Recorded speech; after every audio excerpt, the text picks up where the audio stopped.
What up, watch peeps? I don't usually have any strong sentimental ties to my watches. They're much like sneakers to me in that I mostly just enjoy them for their looks. And I wouldn't say I feel any strong bond to the BB58 either, but the journey to this watch and the desire for it has been longer and stronger than any other. So I'm not going to do much of a traditional review here. I'm going to focus more on my connection to this watch and how I got here.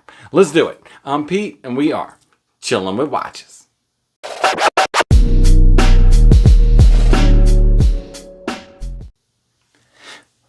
Wrist check, I'm wearing the Seiko Turtle today. I don't know if you guys know, but this is one of my all-time favorite watches.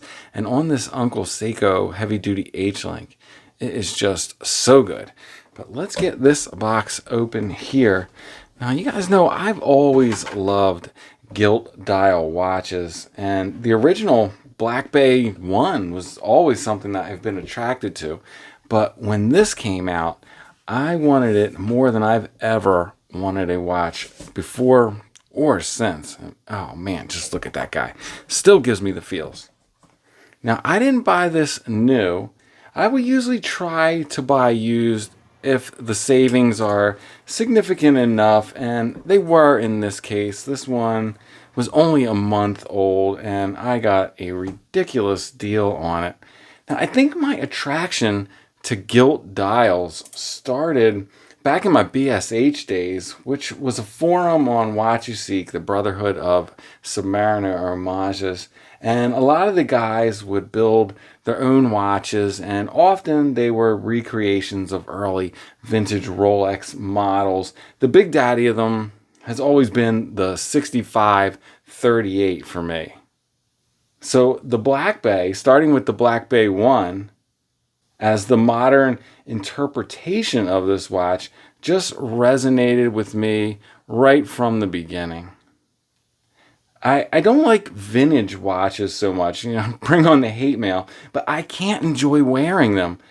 I worry about them too much. They usually don't have much water resistance, and they aren't always running great, and I just worry about them being fragile. I feel like they're always one doorknob away from an expensive service because the parts just aren't available, so they will be expensive to fix and maintain. Anyway, all that adds up to a less than enjoyable ownership experience for me. So I'm all about the reissues and reinterpretations if I want to enjoy those looks. Now, I like the Black Dial 41mm Black Bay when it came out, but when the Black Bay 58 was announced, I went right away to the AD to inquire about getting one, and I had never done that before. And that never really did pan out, and a couple years later, here we are. You get the same basic dial layout through all those generations of watches, which helps keep the look intact, I think. The indices have changed from like true gilt relief to printed, and finally to the applied indices that you get here. Now, the hands have changed from Mercedes to stick to snowflake, so they each still have their own flavor in that regard. Now, I really like the snowflake, so for me, that's a check in the plus column. The bezels are all pretty similar. The Black Bay 58 has gold markings and is fully graduated from 1 to 15, which is different from its predecessors. But I should mention the 60-click bezel here, because this is one of the best I've ever felt. I'm pretty sure this also uses a ceramic ball bearing underneath for the clicks, but I mean, they feel so slick and so good. It's just really great bezel action. Now, they all make use of a really well-pronounced crown without any crown guards. On this model, you have the Tudor rose. And they all have pretty much the same basic oyster case shape. It's the vintage sizing of the Black Bay 58 that really made it a hit for me. Now, I've come to accept that for an everyday watch, it needs to be smaller, at least for me. So speaking of which, let's go over the dimensions in the interest of being thorough. So this model is 39 millimeters at the case and at the bezel as well, which you can see here. They're pretty much the exact same dimension. It is 47.5 millimeters from lug to lug. Sorry about the smudges. And it comes in at only 11.8 millimeters thick, and that is including the boxed sapphire. Now this sizing is what contributes to what I was talking about with it being so wearable. It's just very comfortable and unobtrusive on the wrist, which is what I decided I really want in a watch for it to be like an everyday go-to. It has 20 millimeter lug width. Now I do have it on this Uncle Seiko Jubilee bracelet, not the OEM. I realize that isn't ideal for a review, but I didn't feel like swapping the bracelet just for the video. But I do have the OEM here. Now the OEM bracelet, it's a really good bracelet, but it's not great for me. And it's not the faux rivets, which is what most people don't like about this bracelet. I actually really like that. I think it's a really cool look. But to be a great bracelet, it needs three things for me. First, it needs fully articulating links, which this does not have. These are like a faux 3-link, you know, it's 3 links, one link that looks like 3. I want a 20 to 16 millimeter taper, which this does have, so it gets a plus in that department. And then I also want an on-the-fly micro adjust clasp, which this does not have.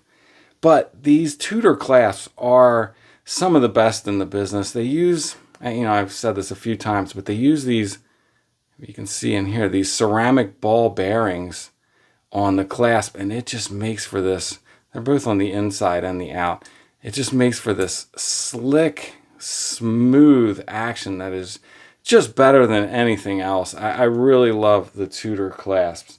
But the Uncle Seiko, it has the 20 to 16 taper. It does have fully articulating links. It doesn't have an on-the-fly micro adjust either, and a lot of you guys are going to gasp at this press clasp, but I really don't care about press clasp one bit. This thing is super comfortable, and this is the look I really like, and this is how I wear it. So going over some of the other specs on this watch real quick, it does have a boxed sapphire crystal, which is one of the highlights of this watch. It's a really pretty crystal. It has this creamy Swiss Super Luminova, and it runs this in-house caliber MT5402 movement, which I think is one they collaborated with Breitling on, a 70-hour power reserve. So all in all, it's supposedly a really good movement, and it has 200 meters of water resistance. Now on this Uncle Seiko bracelet, size for 7.25, it came in at 123 grams. So speaking of which, let's see how it wears. And here is how it wears on my 7.25-inch wrist. And for me, this is where this watch shines. It's just a dream to wear on the wrist. Just the right amount of presence without being overbearing. It's very comfortable. All right, let's take a look at it side by side, some other watches. First up here is how it stacks up to another smallish diver, the new Seiko Solar, which comes in at actually 38.5 millimeters. So it's actually 0.5 millimeter smaller. And looking at it here with the smaller dial opening, I do think you can see that. But when I wear them on wrist, I feel like this one kind of wears a little larger. And it's not because of the thickness, because this Seiko is extremely thin. I think it more has to do with the size of these lugs. You can see they're big, thicker lugs, more straight on the case size. I think that has a lot to do with its presence when it's on wrist. Moving up a little bit, here is my 40 millimeter Pro Diver.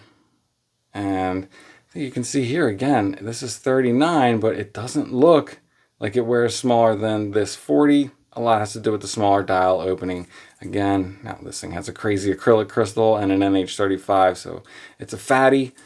Not quite as thin as the BB58, but you know, I don't think there's a whole lot of difference in wearability from 39 to 40. Lastly, here it is next to the just over 42 millimeter Seiko SKX. And I think here, even though that small dial opening, the case size starts to show itself, and you can see that it looks like a bigger, chunkier diver than the BB58. All right, last, let's take a look at that creamy Lume. Peep the Lume. The lume on this watch is superb. It is super bright and long lasting. Here it is next to the Seiko SKX, which you all know Lume Bright is fantastic lume, and you can see it looks a little whiter because it is actually a little brighter right now. So it holds its own very well against Seiko Lume Bright. So that's the BB58, a little bit of its background and how that's what draws me to it. It definitely has more of the things I want in my go-to watch than anything else I've ever had. For now, this is my main watch. Definitely keeper status. All right, before I let you go, sneaker check, matchy-matchy with the Anderson packs, and that's it. I'm out. If it's not too much trouble, please like, subscribe, and come back next time. Peace.